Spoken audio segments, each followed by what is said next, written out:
Hi, we come to the dramatic conclusion of 1 Samuel 25. After Abigail has persuaded David to not bother her, and David has offered several beatitudes to Yahweh and to Abigail to thank her for saving him from blood guilt. And so, after he receives the gift that she's brought, she goes home. And that's the scene we see here at the end of the chapter, which is a relatively long scene. You can see on the right side of the screen, it's these two paragraphs here. And there's a lot going on there, but bear with me. There's a surprise twist at the end. And so hang in there and we'll get to all the way through this. So Abigail came to Nabal, and we'll realize this is the first time we're seeing them together, although still they won't speak. She's watching him more or less, and they have no direct interaction here at all. As Bodner notes below, her loquaciousness with David, or his emissaries, contrasts with their reticence to her husband, as her dialogue with Nabal is never recorded. So it says she came to him. It doesn't say where, but then we find out he was holding a feast in his house. The word for a feast here, mesheta, is one that we hear elsewhere. It's the one that Lot offered for the visitors in Genesis 19. Very different from what Abraham and Sarah offered, rather. It's characterized by drinking, and so that's what we see here. Nabal is going to be drunk in a few words here, and we see it elsewhere, but it's also one of the connections with the Jacob-Laban story. I didn't put that on the chart of comparisons, but we could see in 29:22 Laban also throws a similar feast at a similar time, at the end of sheep shearing time.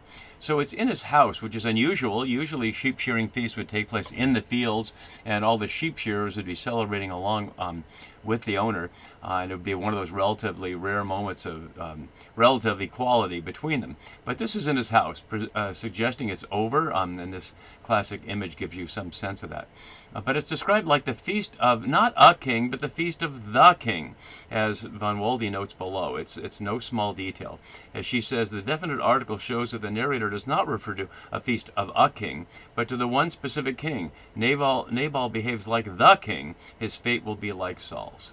And so that comparison is certainly another one drawing our attention to the parallels here, as we see on this chart here.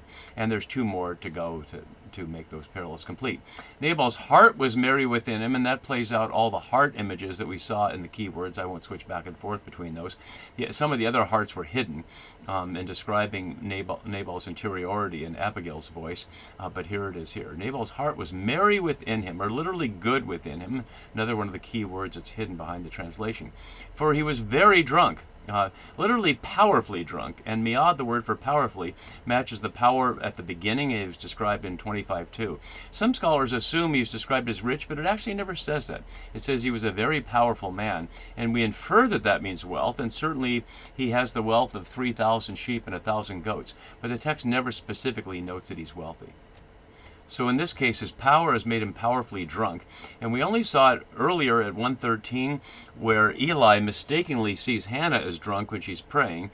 But we'll see it a couple of times in 1 Kings, the only times elsewhere it's in the Deuteronomistic history. So he was very drunk, so she told him nothing at all until the morning light. So he's having this feast and he's drunk. Notice it doesn't say anybody's with him. We saw earlier a verse when Nabal rejected the offer from David's men, and we saw the first person, I, me, mine, 6 times in one verse. So despite the fact that Nabal has sheep shearers, we never see him with anybody else, and we really don't even see him with Abigail here. And so he's partying all by himself, and so she says nothing to him. Literally, she said no word small or great until morning light, and morning light will be twice in this image here. So here, echoing David's words from verse 34 that we saw about morning light, already illustrates her solidarity with David, even at her husband's expense. And I'm sorry I've lost track of who to attribute that that quote to. Now we get to verse 37, where we see in verse 38 another one of these parallels, so we might as well look at those now, and we'll go back to our key words. So 10 days later, Yahweh struck Nabal, and we'll see in 26, David said, as Yahweh lives, Yahweh will strike him down. And that will be also one of the parallels with the Uriah story in 2 Samuel 11 that we already saw one parallel with in terms of calling upon the Lord, the God of Israel. The next time is in 2 Samuel 12, I'm sorry. So now that it gets to be morning, and as Bodner notes below, as Saul could have been destroyed while taking a shit, Nabal learns that he could have been destroyed while urinating. Again, one of those parallels that we looked at earlier. So, in the morning, when the wine had gone out of Nabal, and Shield, citing Peter Leithart, whose work I went back and read again to affirm, highlights that this is not a sufficient translation. It's not when the wine had gone out, and some translations make that even worse by saying when he'd sobered up. The point is a literal reference to while the wine was going out from him, which is to say he's urinating. He's matching those men who are pissing against the wall referred to by David. And we lose that in the translation here. So while he's urinating, his wife told him these things, and his heart died within him, and he became like a stone. His becoming like a stone here is one of the many ironies in the story, because earlier we'd heard that David had said Yahweh would sling them out, or Abigail said that Yahweh would sling out David's enemies like a slinger slings a stone. And so now Nabal isn't quite dead yet, but he's had a heart attack apparently and become like a stone. But it takes 10 days for him to die. And notice, it doesn't say that Yahweh caused this, but it does say in verse 38 that Yahweh struck Nabal and he died. And we need to look at that more carefully, even though it seems simple. As Bodner notes, prefigures the death of Saul, no doubt about that. Like Nabal, Saul is dead as a king for quite some time until the final day of his death. The phrase 10 days is just a proverbial period for some time later. We see it a number of times in the Bible, and it's not measuring exactly 10 days. But we have to wonder when we see when David heard in verse 39, where has David been all this time? After he leaves Abigail and takes the present, he has no idea, as far as we know, what's happening. She's gone back home and David hasn't gone with her. So what is he assuming is happening? Does he think she's going to kill Nabal? Does she think Yahweh's going to strike down Nabal? What is he doing? But it takes 10 days before we hear Yahweh struck Nabal. And it's the same word for strike, as we hear here, as we will hear in 26. But it also is important for where we hear it elsewhere, because in 2 Samuel 12:15 we hear it that Yahweh struck the love child that David had with Bathsheba. And so, just as he strikes Nabal here, he will strike down that child. And again, we'll hear many connections, not least of which that David ends up with a wife of someone whose husband dies mysteriously here. Let's move it up on our screen so we can see some of the rest of our scene. So when David heard that Nabal was dead, and we have to ask, how is that supposed to happen? Is there a messenger from Abigail? Does she send word? Are we supposed to imagine David and his 600 men waiting around all this time? How are we supposed to envision this here? As my note below has, and this is, let's see, this long note here is from Joel Baden, and worth listening to the whole thing. The key to understanding David's motivation in marrying Abigail is to be found in the status of her husband. Nabal is described as extraordinarily rich. Note my comment earlier about he's really not, but good enough here. Nabal is not merely wealthy, he's royally wealthy. In the independent territory of Judah, where there was no king yet, the only individuals who could possibly command such a fortune would be the chiefs of the various clans. It therefore seems likely that Nabal was not any old Calebite, but was in fact the chief of the Calebite clan. In marrying Abigail, David gained the title of chief of the Calebites, and yet David does not remain. David did not have the power to enforce his newly acquired status.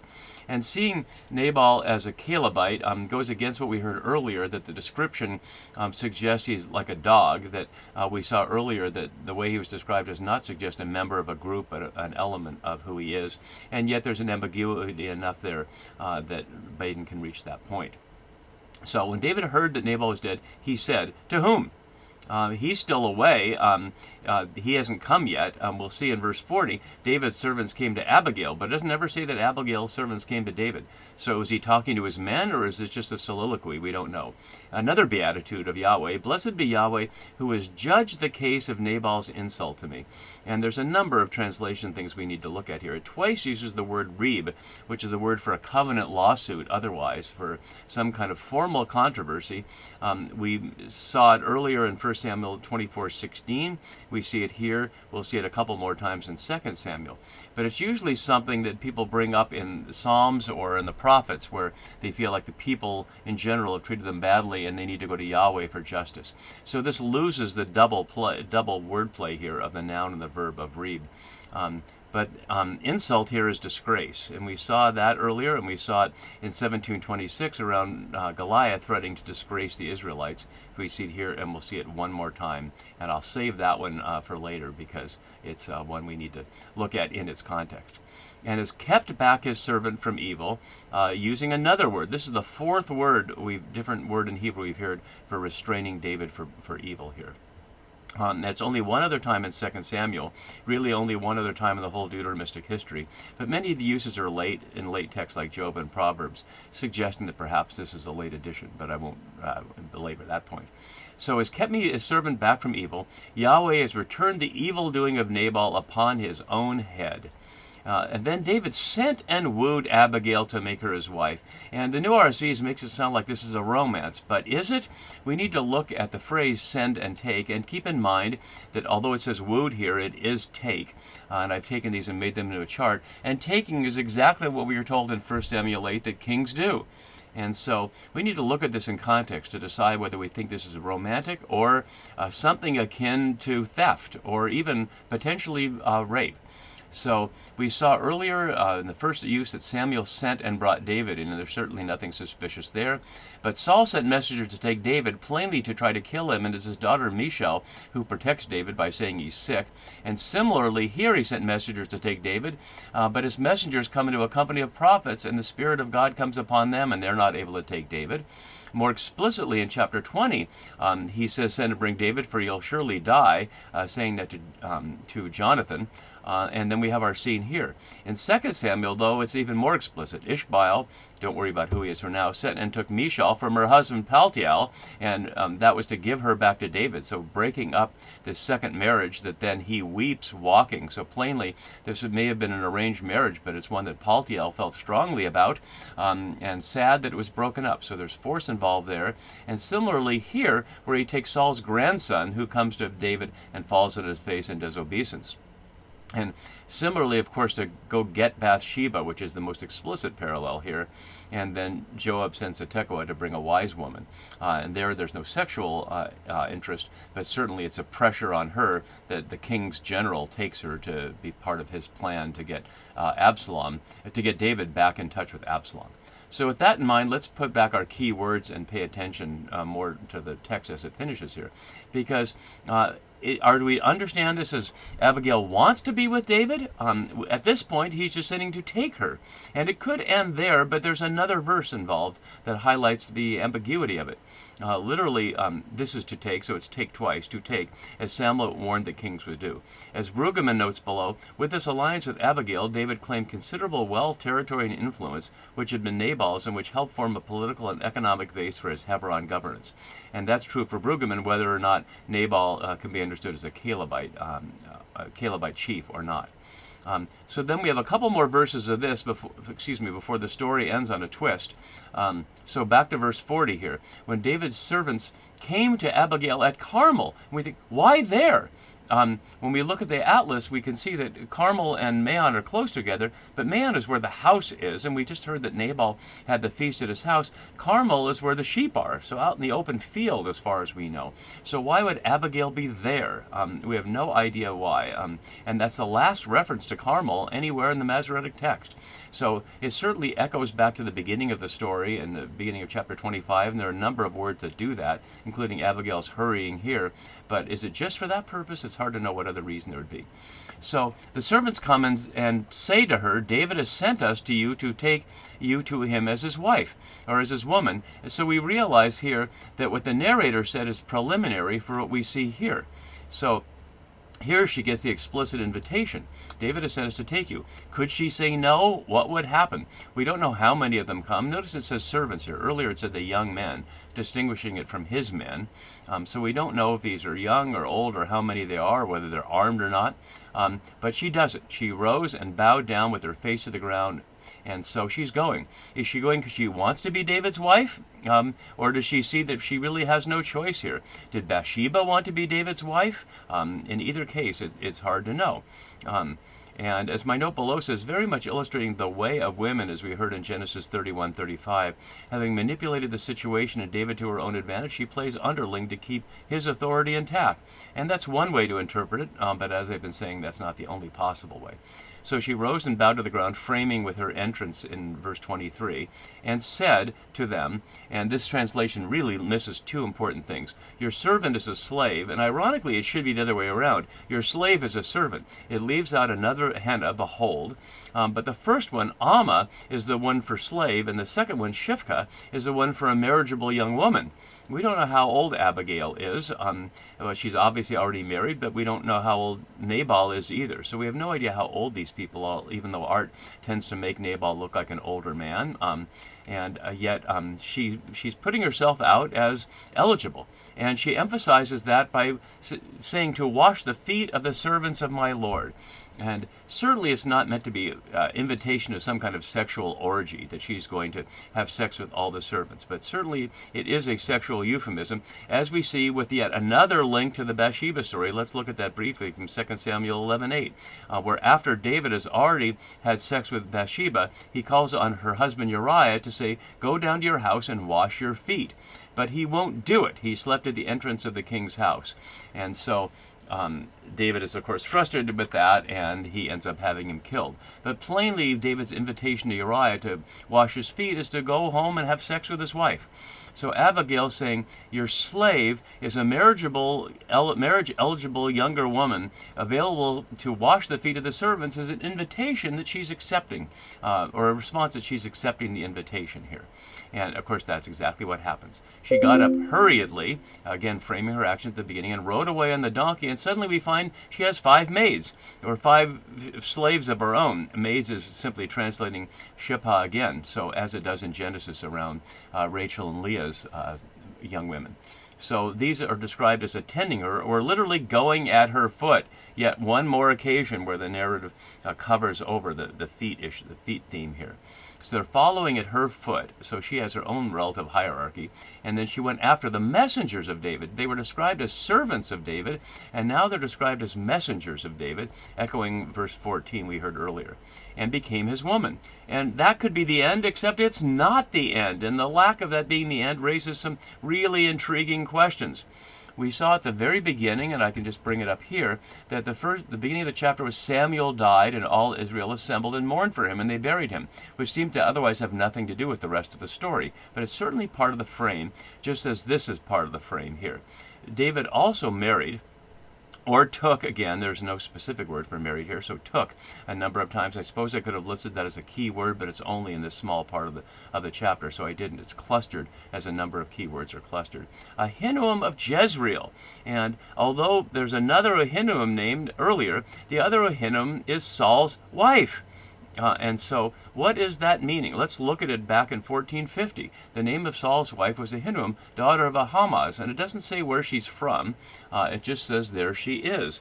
So that's the only Ahinoam in the Bible, and so could this be Saul's wife? And many scholars want to say, no, that's not possible. As Samora says, it's inconceivable, but gives no reason. As Diana Edelman notes in a footnote, she says, it's impossible in light of the established time frame, her ability to still bear children, and David's subsequent request for Michal's reinstatement after Eshbal's death in order to gain an heir with Saul-led legitimacy. But Baden suggests otherwise. He says, Saul is said to have had 2 other sons born after Jonathan and his brothers. These younger sons, however, weren't born not to Ahinoam, but to Rizpah, Saul's concubine, in 2 Samuel 21:8. In other words, after David is said to have married Ahinoam, she disappears from Saul's household, replaced by Rizpah. If Ahinoam became David's wife, David must have taken her in an act of rebellion. This, above all, must have been the precipitating event for Saul's attempt on David's life.